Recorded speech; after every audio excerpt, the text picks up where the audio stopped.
Dear aspirants, ఈరోజు మనం NEET Kamesh care of all competitive exams channel ద్వారా మీకు ఒక కొత్త క్లాస్ చెప్పబోతున్నామండి. ఆ క్లాస్ ఏంటో చూద్దాం. సో ఈ ఛానల్ని చూస్తున్న వారందరూ కూడా లైక్, షేర్, సబ్స్క్రైబ్ చేస్తారని, దీనివల్ల ఏంటంటే మిగతా వాళ్ళందరికీ కూడా ఈ వీడియో షేర్ అవుతుంది, చాలామందికి యూజ్ అవుతుంది, మరిన్ని వీడియోలు చేయడానికి కూడా మాకు చాలా హెల్ప్ అవుతుంది. సో ముందుగా ఈ టాపిక్లో మనం చెప్పుకోవాల్సింది ఏంటంటే బయాలజీకి సంబంధించినంత వరకు కూడాను first of all the fundamental unit of life cell is a structural and functional unit అని చెప్తాం. సో కణాన్ని నిర్మాణాత్మక మరియు క్రియాత్మక ప్రమాణం అని చెప్తాం. సో అటువంటి కణం అనేది దేని ద్వారా తయారవుతుంది? అసలు కణం అంటే ఏంటి, అంటే సెల్ అంటే ఏంటి? Cell is a living part, కదిలే ఒక జీవకణాన్ని సెల్ అని చెప్తాం.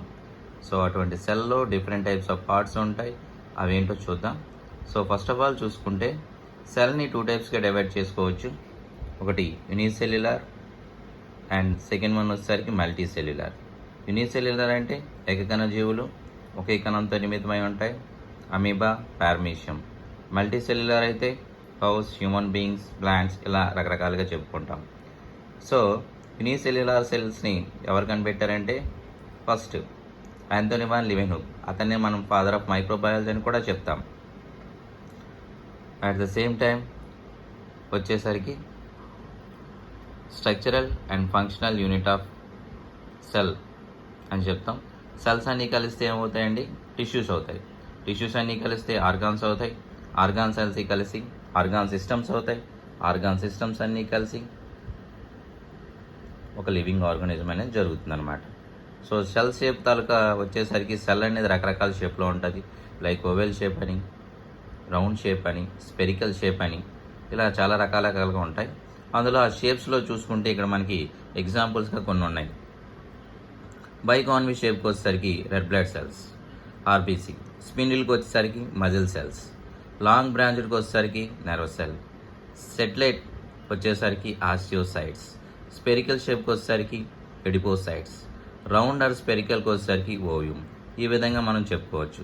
వన్ ఆఫ్ ద లాంగెస్ట్ సెల్కి వచ్చేసరికి మన బాడీలో ఉండే నెర్వ్ సెల్ అని చెప్తాం. అదేవిధంగా బయటకు వచ్చేసరికి లార్జెస్ట్ సెల్ చెప్పడానికి మెయిన్ ఏంటంటే ఆస్ట్రిచ్, ఇవి మనం చెప్తాం అన్నమాట.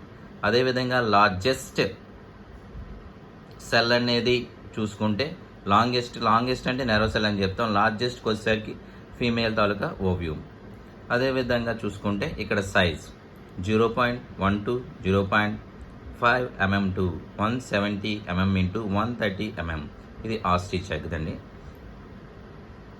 అదేవిధంగా చూసుకుంటే ఇప్పుడు సెల్లో ఉండే డిఫరెంట్ టైప్స్ ఆఫ్ కాంపోనెంట్స్ గురించి ఒకసారి వివరిద్దాం. అదేంటో చూద్దాం.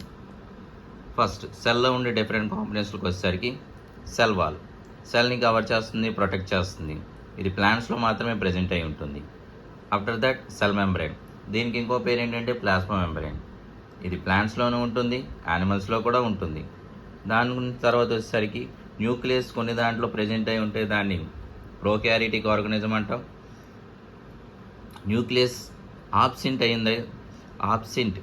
అయితే దాన్ని ప్రోక్యారిటీ అంటాం. ప్రెజెంట్ అయి ఉంటే యూక్యారిటిక్ అంటాం. సో న్యూక్లియస్ అనేది కనిపెట్టింది రాబర్ట్ హుక్ అనే సైంటిస్ట్. దీన్నే సెల్ బ్రెయిన్ అని చెప్తాం, కంట్రోల్ ఆఫ్ ద సెల్ అని చెప్తాం, మాస్టర్ ఆఫ్ ద సెల్ అని కూడా చెప్తాం అనమాట. ఇన్ని రకాలుగా దీని పేర్లు ఉన్నాయి, ఎందుకంటే సెల్లో జరిగే ఫంక్షన్స్ అన్నీ కూడాను న్యూక్లియస్లోనే జరుగుతాయి అన్నమాట. ఆఫ్టర్ దట్ సైటోప్లాజంకి వచ్చేసరికి జెలీ లైక్ సబ్స్టెన్స్. సో ఈ జెలీ లైక్ సబ్స్టెన్స్ని ఫస్ట్ కాయిన్ చేసింది ఎవరంటే పర్కంజీ అనే సైంటిస్ట్. సో ఇక్కడికి వచ్చేసరికి ఈ సైటోప్లాజంలో different types of cell organelles ఉంటాయి. సెల్ ఇంక్లూజన్స్ అంటే సెల్లో చేర్చబడిన పదార్థాలు అనమాట. అవి ఏంటంటే గ్రాన్యూల్స్ గాను, పిగ్మెంట్స్ గాను, మినరల్స్ గాను ఉంటాయి. సో ముందుగా మనం డిస్కస్ చేసుకోవాల్సింది ఏంటంటే సెల్ ఆర్గనెల్స్. ఈ సెల్ ఆర్గనెల్స్కి వచ్చేసరికి endoplasmic reticulum. So endoplasmic reticulum అనేది 2 టైప్స్గా ఉంటుందండి. లుక్ లైక్ ఏ నెట్ లైక్ స్ట్రక్చర్, ఒక వల లాంటి స్ట్రక్చర్ కలిగి ఉంటుంది, ఎలాబరేట్ అయి ఉంటుంది. దీని తాలూకా మెయిన్ ఫంక్షన్కి వచ్చేసరికి ఇది 2 టైప్స్గా డివైడ్ అవుతుంది అనమాట. ఒకటి రఫ్, ఇంకోటి స్మూత్. రైబోజోమ్స్ ప్రెజెంట్ అయి ఉంటే దాన్ని రఫ్ ఎండోప్లాస్మిక్ రెటిక్యులం అంటాం. స్మూత్ ఎండోప్లాస్మిక్ రెటిక్యులం అంటే రైబోజోమ్స్ అనేవి అస్సలు ఉండవు.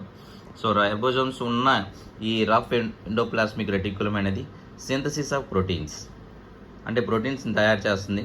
స్మూత్కి వచ్చేసరికి లిపిడ్స్ ఆర్ ఫ్యాట్ మెటీరియల్ని తయారు చేస్తుంది. అండ్ గాల్జీ ఆపరేటిస్, కెమెల్లో గాల్జీ అనే సైంటిస్ట్ అనేవాడు గాల్జీ కాంప్లెక్స్ని కనిపెట్టాడండి. దీనికి అనదర్ నేమ్ ఏంటంటే డిక్టియోజోమ్స్ ఇన్ ప్లాంట్స్, డిక్టియోజోమ్స్ అని ప్లాంట్స్ అని చెప్తాం అనమాట. అండ్ రైబోజోమ్స్కి వచ్చేసరికి ప్రోటీన్ ఫ్యాక్టరీస్ అని చెప్తాం. At the same time universal cell of the cell organelle అని చెప్తాం. అండ్ ప్యాలెట్ గ్రాన్యూల్స్ అని కూడా చెప్తాం అనమాట. ఇన్ని రకాలుగా రైబోజోమ్స్ అనేవి ప్రోటీన్ సింథసిస్ చేయడానికి ఉపయోగపడుతుంది. At the same time lysosomes, దీన్నే డిస్ట్రక్టివ్ ఎంజైమ్స్ అని చెప్తాం.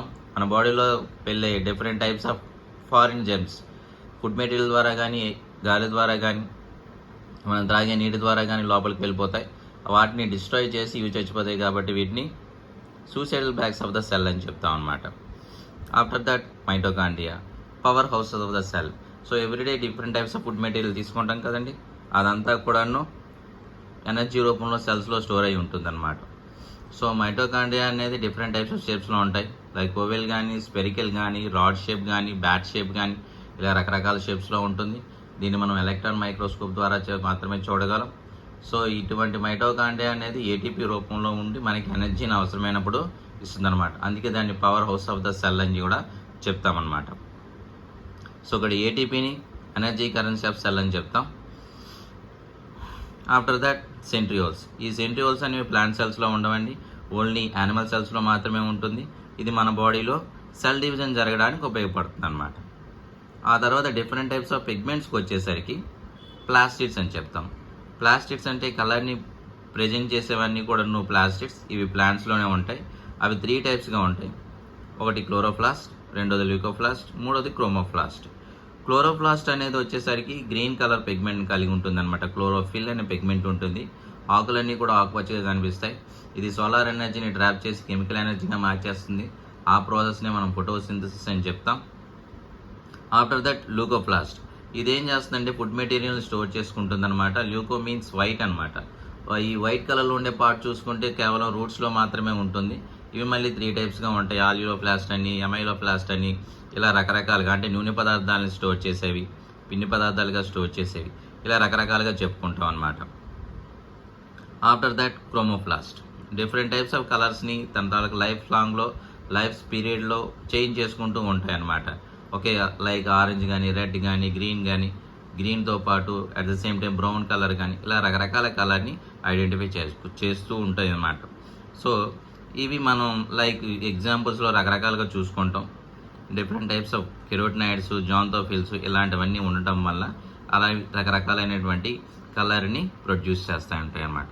సో ఈ విధంగా మనం ఫండమెంటల్ ఆఫ్ యూనిట్ ఆఫ్ లైఫ్లో చూసుకుంటే సెల్ తాలూకా షేప్స్ కానీ, స్ట్రక్చర్ కానీ చెప్పుకున్నాం కదండి. సో మరొక క్లాస్లో వీటి గురించి ఇంకా పూర్తిగా చెప్పుకుందాం. సో ఛానల్ చూస్తున్న వాళ్ళందరూ కూడా లైక్, షేర్, సబ్స్క్రైబ్ చేస్తారని మనస్ఫూర్తిగా కోరుకుంటూ మరొక క్లాస్లో మళ్ళీ కలుద్దాం.